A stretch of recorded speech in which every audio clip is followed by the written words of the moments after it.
Assalamualaikum warahmatullahi wabarakatuh. Halo kawan-kawan semua, perkenalkan nama saya Regina Amalia dengan NIM S1B121047, jurusan Arsitektur Fakultas Teknik Universitas Halu Oleo, dengan dosen pembimbing Bu Santi Bahrun STMT. Nah, kawan-kawan, pada kesempatan kali ini izinkan saya untuk mempresentasikan hasil materi dari tugas pengantar arsitektur dengan judul Gambar Perspektif. Nah, apabila kita membahas tentang gambar perspektif, kita akan penasaran tentang apa itu gambar perspektif. Di sini saya menyajikan dua pendapat para ahli, yaitu dari Luzader dan Hendarsi dari tahun 1981, menyatakan gambar perspektif merupakan gambar yang tidak nyata. Gambar memperlihatkan objek seperti yang terekam oleh mata atau kamera dari suatu tempat. Ada juga dari Walsh-Gallagher tahun 1992. Perspektif adalah a three-dimensional projection that show an object as the eye sees it from one particular point of view, yang berarti bahwa hasil proyeksi tiga dimensi yang menunjukkan objek seperti apa yang terlihat oleh mata, terutama pandangan satu titik. Nah, ada juga nih menurut Kamus Besar Bahasa Indonesia.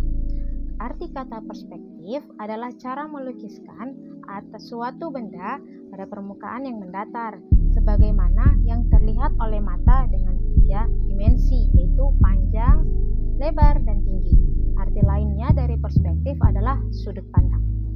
Nah, sehingga dapat kita ketahui bahwa gambar yang menunjukkan objek sebagaimana terekam atau dilihat dengan mata dan tidak mewakili dimensi objek yang sebenarnya, tetapi bersifat komunikatif dengan memberikan wawasan tentang bentuk objek, itu disebut dengan gambar perspektif.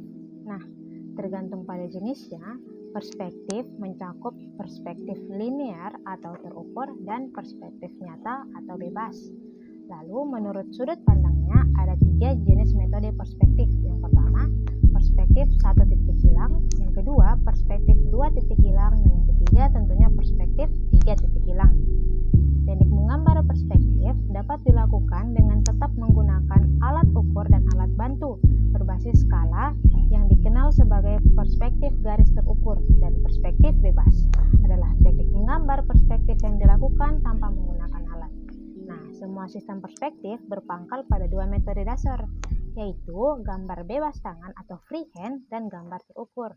Apa sih kedua itu? Nah, gambar perspektif terukur dipakai untuk mengartikan suatu benda atau objek dengan akurat.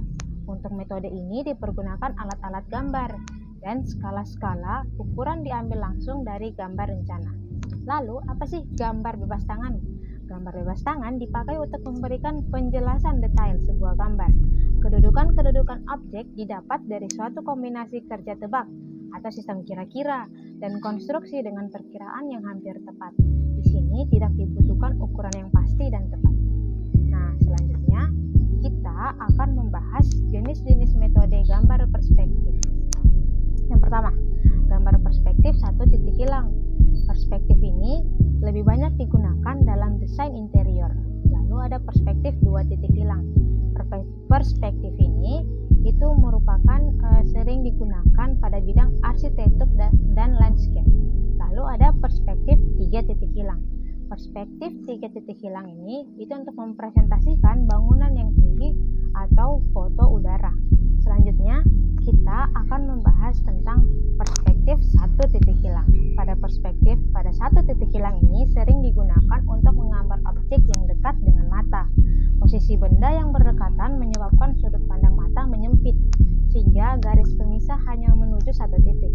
Dikatakan hilang karena titik-titik yang dihasilkan tidak dapat dilihat atau samar, sehingga dibuat penanda atau batas dari objek yang dibuat. Teknik gambar perspektif satu titik hilang ini itu sering dikenal sebagai paralel perspektif, karena ada banyak garis bantu yang mempunyai kesamaan sejajar, baik itu pada daerah horizon ataupun vertikal. Kelebihan menggunakan teknik yang satu ini itu sangat cocok untuk rancangan bangun interior, yaitu ruang tamu, kota, dan kereta api. Nah, selanjutnya ada perspektif dua titik hilang. Nah, pada perspektif dua titik hilang ini, dalam arsitektur itu biasanya digunakan untuk menggambar ruang eksterior suatu bangunan. Menggunakan dua titik hilang yang terletak berjauhan dari sebelah kiri ke kanan, perspektif dua titik hilang ini paling banyak digunakan dan paling mudah dibuat karena hasilnya cenderung tidak statis dan tidak simetris, sehingga lebih wajar untuk dilihat. Selain eksterior, teknik ini juga dapat digunakan untuk interior. Dalam dunia arsitektur, perspektif dua titik hilang biasanya digunakan untuk mempresentasikan eksterior sebuah bangunan. Contohnya, contoh aplikasinya yaitu representasi dari 3 objek, bangunan toko, dapur, kamar tidur, dan masih banyak lagi. Lalu ada perspektif 3 titik hilang. Nah, pada perspektif 3 titik hilang ini menggunakan 3 titik untuk membuat garis pembatas objek. Teknik ini paling sering digunakan untuk menggambar bangunan yang dilihat dari tingkat mata tinggi ataupun rendah. Gambar perspektif ini biasa disebut dengan 3-point perspective, merupakan gambar perspektif dalam penggunaan pada 3 titik untuk membuat sebuah garis antara pembatas suatu objek. Teknik ini digunakan dalam menggambar sebuah bangunan.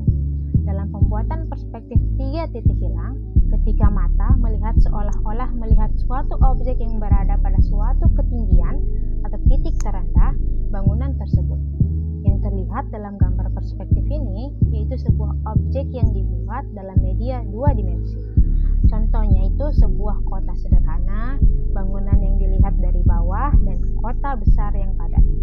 Nah, dari penjelasan materi tadi kita dapat membuat kesimpulan, yaitu gambar perspektif adalah metode komunikasi untuk merepresentasikan objek 3 dimensi sebagai gambar palsu atau tidak nyata dan berubah dalam gambaran dimensi. Perspektif 1 dan 2 titik lebih umum digunakan dalam berbagai karya ilustratif, terutama dalam desain arsitektur dan interior. Dalam sketsa perspektif, titik hilang ditunjukkan dengan menggambar dinding-dinding sebagai satu tampilan. Sangat penting diperhatikan untuk mendefinisikan garis horizon dan menentukan titik hilang didasarkan pada objek yang ingin dilihat. Nah, itu dia hasil dari penjelasan materi yang telah saya berikan. Semoga dapat bermanfaat bagi kawan-kawan sekalian. Sekian dari saya pamit undur diri. Assalamualaikum warahmatullahi wabarakatuh.